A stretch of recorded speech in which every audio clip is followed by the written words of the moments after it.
Okay, what I would like to do today is talk to y'all a little bit about turkey hunting and some of the calls you can use while you're out in the turkey woods to maybe help some of the people that's never really turkey hunted a whole lot, or maybe you're not sure which kind of call you want to use or that kind of thing. Well, today I'm going to touch a little bit just on using the mouth call, and that is the diaphragm. And I wouldn't recommend that you just go to Walmart and buy a diaphragm on the morning that you're on your way to go turkey hunting and just pick one up and say, well, I'll just stop in the morning, get a call, and go on turkey hunt and kill a big gobbler and go on home and be done with it. Well, it don't hardly work that way. There's a few things that you need to keep in mind when you're using the diaphragm. Practice is going to be the key word. It's going to take hours and hours of practice. It did for me. And when I first got this call, I was probably 15-20 minutes before I could even get a sound to even come from the call. So I want to share with you the way that I use. I'm not saying it's the correct way. The way I use the diaphragm, and simply you want to find one that fits in the roof of your mouth comfortably, and the air is sealed off, and it goes a little something like this. You want to place the turkey call into the roof of your mouth and force air between your tongue and the reed of the turkey call. Okay, you heard that little noise. Well, it took me about 15 minutes when I first got this thing before I could even get that. You want to start out, push the air between your tongue and the reed of the turkey call real hard, and then you drop off at the end. It's hard to explain until you actually get the call in your mouth and you can feel what's going on. Actually, what I'm going to just try to show you rather than explain it. And it's going to go ee-yaw, ee-yaw, ee-yaw. That's all it's going to be. And I've heard some people refer to that as a kee-yaw. If that's wrong, I'm sure you guys can correct me on that. I don't know the correct scientific name for it. When I put this call in my mouth, I just try to say chee-ick, chee-ick. And that's just going to be a little bit of a yelp. So it goes a little something like this.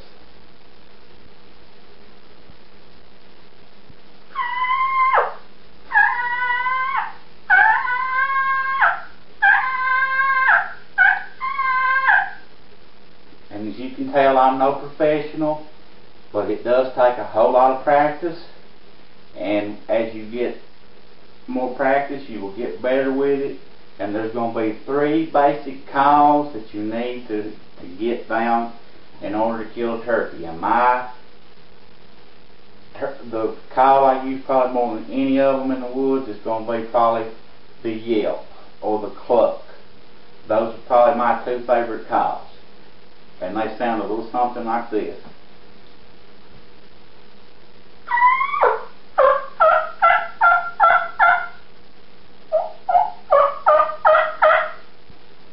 As you can hear the high notes, then it drops off to the low notes. Now that was the yelp. You want to do I usually do a series of about 5 or 6 in a row, and something it really depends on if the bird is fired up or not. You can't really predict. Okay, you need to set a certain amount to do. You need to go in the woods, yelp 3 times, wait 6.5 minutes, and yelp 7 times. It's really hard to make a set, carved in stone way of predicting or telling how many times you need to make your call. You really got to get a feel for the bird and how the turkey is reacting to your call. You know, maybe he's not gobbling at all. Maybe he's fired up and he's gobbling. Oh, every time you hit the call. Maybe he's answering you every time you call back to him.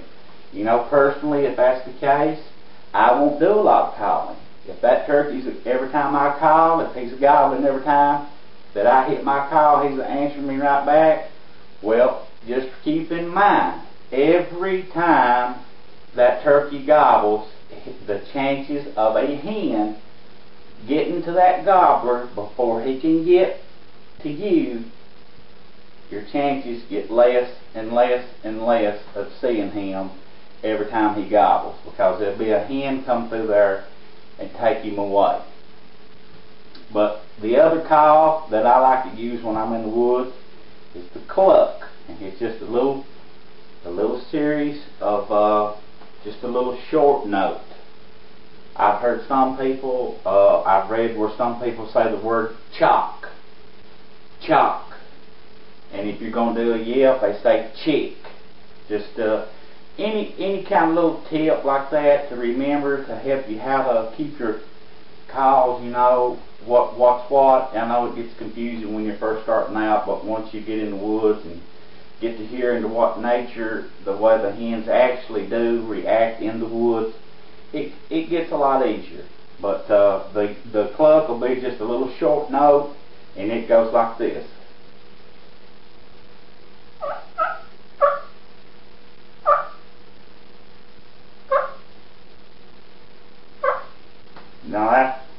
Now that's what I call a cluck. If I were to put a lot of excitement into that call, then it could be translated as being a put. Now there's a fine line to me of being a put or a cluck when you're learning the call. So be very careful. You don't want to alarm. A put call is an alarm call. You do not want to alarm that tom. You do not want him thinking something's going wrong, okay, and this hen is a put and what's going wrong, then he's going to be looking and trying to figure out how to get out there. So you need to be careful and don't cross your cluck and get it crossed up with the put. And the other call that I use more than anything is just the purr. It's just a real low and hits a longer note, and I really don't use it a whole lot on the diaphragm. I'm not very good at all making the purring sound, but I can try just to give you an example. And like I said, I'm not that good with the purr, so if I'm going to purr, most times I'll just use my slate call, or you can get the push pin and purr with those.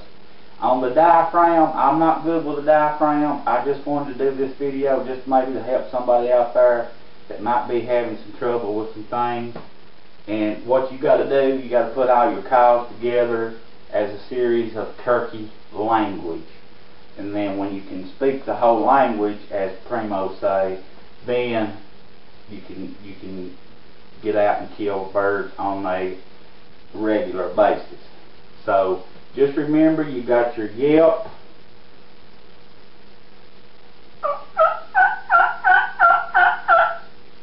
remember, just keep your note from high to low, and then you've got your cluck,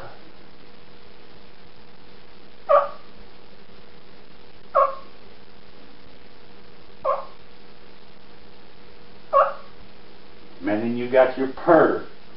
And like I said, I've got a slate call. I'm going to make another video on how to use the slate call, and I will demonstrate to you how to do that then. But until then, I hope this video helped, and you guys be safe, and I hope y'all have a good turkey season.